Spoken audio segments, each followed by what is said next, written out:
আজকে আমরা একটি কঠিন বর্গমূলের নিয়ম শিখব। আমরা তো অনেকেই 9, 25, 4 এগুলো বর্গমূল করতে পারি, বাট অনেকেই 27-এর বর্গমূল করতে পারি না।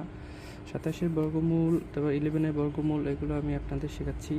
27-এর বর্গমূল করার জন্য সর্বপ্রথম আপনাদের 27-এর নিচে একটি পূর্ণবর্গ সংখ্যা লাগবে। 27-এর নিচে হচ্ছে পূর্ণবর্গ সংখ্যা হচ্ছে 25, এটা রুট দিতে হবে, এবং 27 হতে বাকি আছে 2, +2 দিতে হবে। সমস্যা নেই। 25-এর রুট করলে আসে 5 ডট, এই 2 আছে 2।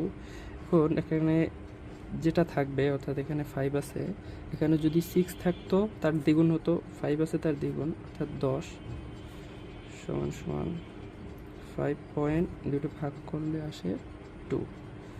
সেমভাবে 11-এর বর্গমূল আমরা পূর্ণবর্গ সংখ্যা, 11-এর নিচে পূর্ণবর্গ সংখ্যা 9, রুট দিতে হবে, প্লাস 11 হতে কত বাকি? 2 বাকি,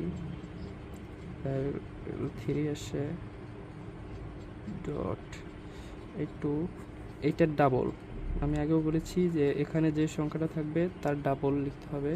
3 আছে, এখানে 6 সমান সমান 3 ডট ভাগ করলে 3 এই ধরনের আনসার।